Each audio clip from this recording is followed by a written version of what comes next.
Saudara, resusitasi jantung paru jadi salah satu cara yang krusial dan ini menjadi bekal yang perlu dimiliki oleh semua orang karena tidak hanya untuk menolong keluarga tapi juga orang-orang di sekitar kita. Biasanya RJP, resusitasi jantung paru ini bisa dilakukan untuk semua kejadian dengan dua catatan. Ada henti jantung dan juga henti napas. Langsung saja bersama saya sudah ada Mas Arief. Mas Arief ini salah satu petugas kesehatan di Dinkes Provinsi DKI Jakarta. Mas, kalau misalnya kita menemukan kasus seperti ini nih Mas, apa yang sebenarnya harus kita lakukan pertama kali? Yang pertama kali kita lakukan ya Kak, yang pertama adalah kita harus amankan diri dulu, 3A tadi. Aman diri, aman lingkungan, dan juga aman pasien. Nah, setelah semua kita aman, kita menggunakan handscoon dan juga masker, itu juga bentuk dari aman diri kita. Lalu kita amankan lingkungannya pasien kita amankan, lalu baru kita ke pasiennya. Nah, setelah kita 3A, kita baru melakukan cek respon pasien. Pastikan pasiennya tidak sadarkan diri. Dengan cara apa? Memanggil pasien ya. Dengan cara memanggil pasien, ditepuk pundaknya dengan tegas ya. Pak, bu, atau kalau ibu atau kak atau siapa itu, pak, sadar, buka matanya pak, buka matanya. Misalkan pasiennya tidak merespon, baru kita memanggil bantuan ya, memanggil bantuan di sekitar kita ya. Tolong ada pasien tidak sadarkan diri, tolong panggilkan ambulan.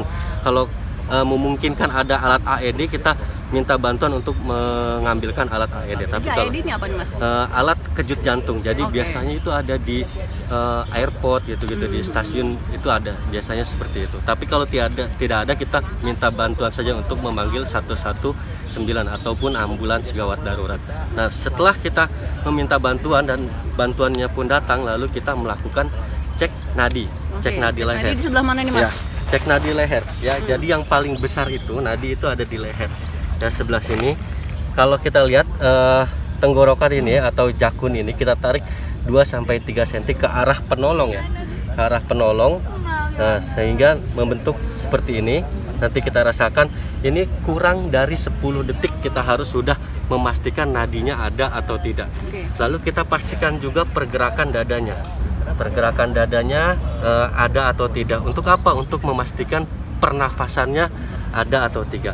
Ketika tidak ada nadi dan juga tidak ada nafas, maka kita sudah siap melakukan RJP, karena syaratnya RJP itu pasiennya tidak ada nadi dan juga tidak ada nafas.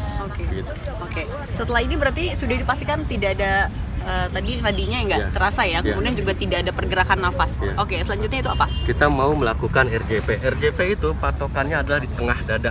Ataupun nanti kalau kita pasiennya laki-laki ataupun perempuan bisa 2 jari di atas ulu hati ya, tulang ulu hati ini kita.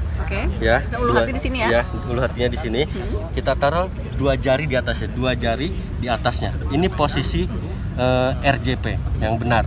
Ya, jadi posisi RJP kita menggunakan tangan dominan atau tangan ternyaman kita, punggung tangan untuk menopang si dada pasien.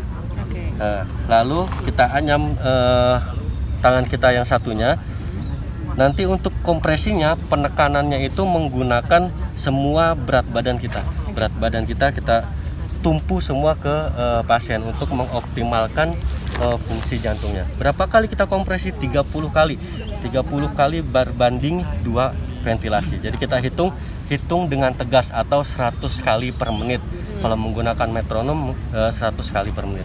Seperti ini, kurang lebih 1, 2, 3, 4, 5, 6, 7, 8, 9, 10, 11, 12, 13, 14, 15, 16, 17, 16, 19, sampai 30 kali ya? Sampai 30 kali. Setelah 30 kali, kita lakukan yang namanya ventilasi ya, atau bantuan nafas. Kalau ada bagging menggunakan ini BVM namanya. Bukan ini. Yang runcing selalu ada di atas, lalu kita buka jalan nafas pasien dengan cara menengadahkannya. Kita lakukan bantuan nafas sebanyak 2 kali. Oke, baik. Mas, ini saya boleh sambil coba? Boleh, Masnya tolong diarahin juga. Boleh. Berarti tadi kalau ulu hati misalnya di sini, ya, ulu hati di dua sini, jari, di sini ya, posisinya. disitunya. Dan tangan dominan mana aja boleh? Mana ya, aja boleh. Ya. Oke. Tadi ini ya, kalau ada jam tangan taruh yang di atas ya, taruh di atas, jam. ya, Oke, gini benar Mas? Ya, betul. Ininya lurus. Oke. Pahanya dibuka selebar bahu. Oke. Untuk Oh, biar stabil. kuda-kudanya Biar kuat ya. kuda-kudanya stabil, lalu tumpukan semua berat badan kakak ke pasien. Jadi untuk kompresinya tumpuk, jangan ada gerakan tambahan di lengan ataupun di bahu. Dan pakai ini ya? Iya, dan bawah pakai ini. bawah. Oke, berarti 1, 2, 3, 4, 5, Ya. 6, bener Sampai ya? 30 kali. Oke, sampai 30 kali. Setelah 30 kali tadi kasih ventilasi. Dengan ini ya, mastiin jalur nafasnya Iya, juga dengan ya, Mas? memastikan jalan nafasnya clear ya. Dalam artian tidak ada sumbatan, tidak ada suara nafas yang lainnya juga. Gitu. Oke. Tadi kalau misalnya kita nggak ada alat ini, Mas, kan bisa juga Oke. nafasan. Ya, untuk kita misalkan tidak mempunyai alat BVM ini, itu bisa melakukan dengan cara hand only CPR karena di masa pandemi ini kita sudah tidak kurang dianjurkan lagi ya untuk melakukan mouth to mouth karena takut menjadi penularan di kita sebagai penolong lain nanti. Nah, caranya bagaimana? Tetap kita lakukan RJP atau kompresi selama 2 menit. Atau kalau 30 berbanding 2-nya 5 siklus itu 150 kali kita terus aja RJP baru kita cek nadinya. Oke. Kalau kasusnya ini adalah keluarga inti nih, Mas. Ya. Berarti yang mau tadi Ya. bisa jadi Ya. opsi kan ya sebenarnya? Bisa sebetulnya, kecuali tadi keluarga inti. Kalau keluarga inti itu bisa karena kita tahu nih riwayat penyakitnya seperti apa, kesehatannya kayak gimana. Nah itu bisa kita lakukan yang namanya mouth to mouth.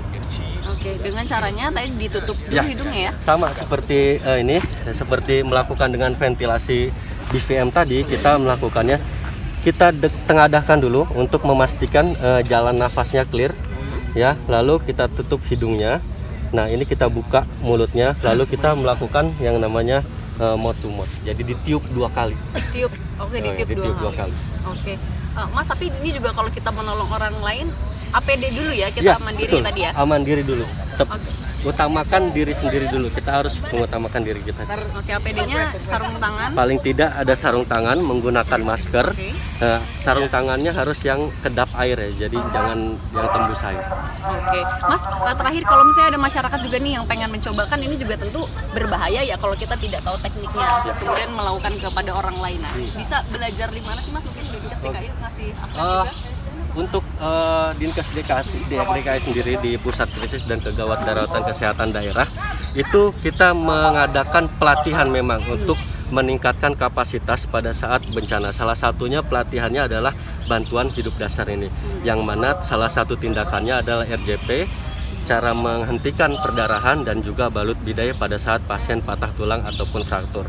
Nah itu bisa menghubungi langsung ke PK3D ya nanti, dan juga gratis untuk masyarakat gitu. Oke, baik, Mas Arief, terima kasih Ya, banyak. terima kasih Tadi banyak, untuk masyarakat yang juga mau belajar, karena tentu kami meyakini masyarakat juga ingin membantu sesama, tapi tentu ini harus dilakukan secara hati-hati dan juga caranya tepat agar penanganannya juga berhasil. Cindy Permadi, Yohan Bagja, Kompas TV, Jakarta.